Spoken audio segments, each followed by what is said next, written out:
The French Revolution's reign of terror. What happens when a revolution eats its own children? The year is 1793. The streets of Paris echo with cries for liberty, equality, fraternity. But behind the chants and cheers, a darker rhythm is beating. Guillotines clatter daily in the public squares. Friends accuse friends. Neighbors vanish overnight. A whisper of suspicion is all it takes to lose your head. This was not just a political shift. It was a blood-soaked chapter in human history where fear reigned supreme and death came swiftly to both nobles and revolutionaries alike. It was called the Reign of Terror, a time when justice was swift, trials were short, and the price of disagreement was execution. But how did France, in its quest for freedom, spiral into a nightmare of paranoia and mass murder? Let's uncover how idealism gave way to extremism and how the same people who called for liberty would become the very architects of terror. The revolution's rise and fracture. The French Revolution began in 1789 with a cry to end centuries of monarchy, aristocratic privilege, and economic inequality. People across France were starving, bread prices soared, taxes were crushing, and the first and second estates, the clergy and nobility, lived in luxury while the commoners suffered. When the Third Estate broke away and formed the National Assembly, the gates of history swung open, storming the Bastille, abolishing feudalism, and declaring the rights of man and citizen were all landmark victories for liberty. But revolutions are messy. As power changed hands, different political factions emerged. Some wanted a constitutional monarchy, others wanted a republic. Some wanted moderate reforms, others demanded radical change. The revolution, once a movement united against monarchy, began to tear itself apart. By 1792, France was at war with multiple European powers and on the brink of civil war. Inside Paris, radical leaders rose to power, promising salvation through strength and purification through violence. One name would become synonymous with this terror: Maximilien Robespierre. The birth of the terror. In January 1793, King Louis XVI was executed by guillotine. The revolution had reached the point of no return. With the monarchy gone, the new republic was vulnerable, surrounded by enemies both foreign and domestic.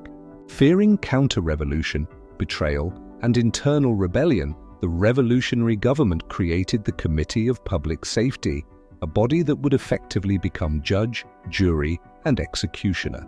Robespierre, once a champion of Enlightenment ideals, now believed that terror was necessary to protect the revolution. In a chilling speech, he declared, "Terror is nothing other than swift, severe, indomitable justice. It flows, then, from virtue." The Reign of Terror officially began in September 1793. Over the course of just 10 months, more than 16,000 people were officially executed by guillotine, and tens of thousands more died in prisons or without trial. The guillotine became the symbol of the revolution. At first, used to eliminate the old regime, it soon turned on revolutionaries themselves. Enemies everywhere. The terror did not discriminate. Nobles, priests, former royalists, and émigrés were obvious targets. But soon, moderate revolutionaries, journalists, peasants, and ordinary citizens were accused of being enemies of the revolution. All it took was a rumor, a denunciation, or even insufficient enthusiasm for revolutionary ideals. In some cases, entire villages were punished. In the Vendée region, a royalist uprising led to mass executions of suspected sympathizers, men, women, and even children. Famous figures met their ends with horrifying speed. Marie Antoinette, the former queen, was guillotined in October 1793. Georges Danton, once a leading revolutionary and ally of Robespierre, was executed for being too moderate. Camille Desmoulins, a journalist and close friend of Robespierre, also lost his head. The message was clear: no one was safe. Robespierre's fall. As the terror grew, so did fear of Robespierre himself. To many, he was the embodiment of revolutionary virtue. To others, he was a tyrant cloaked in righteousness.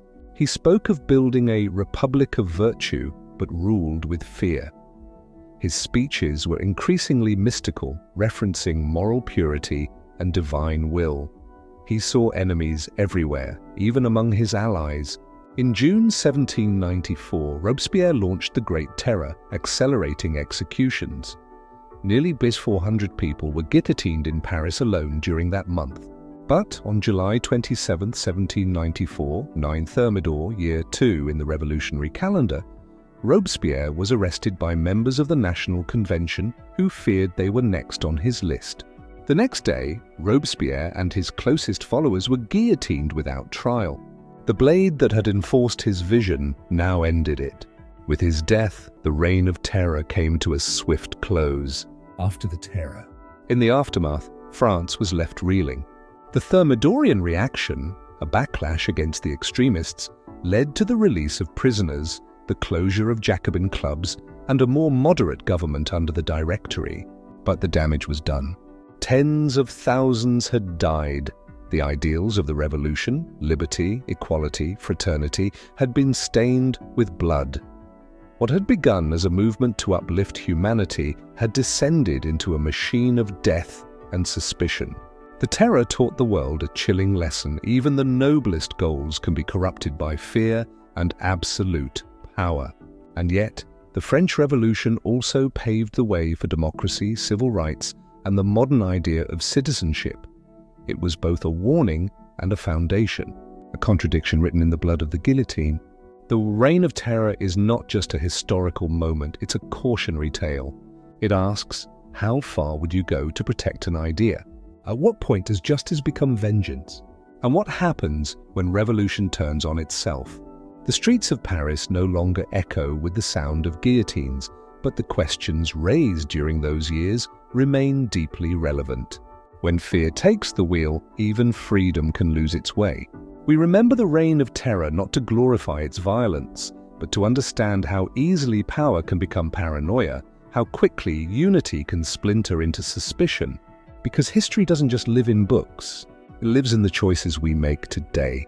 So the next time you hear someone talk about protecting freedom at all costs, remember this: even liberty can bleed when fear runs the show. The Reign of Terror didn't just end lives, it warned us what happens when fear replaces freedom. When justice becomes a weapon, no one is safe. History doesn't repeat, it warns. And if we stop listening, we risk living it all over again. Remember the terror, speak the truth, choose humanity. If this story made you think, don't scroll, because silence is how terror thrives. Like and share to keep the memory of justice alive before history repeats itself again. What would you do if your revolution turned on you? Drop your thoughts in the comments. Let's talk. Because remembering isn't enough. We have to understand.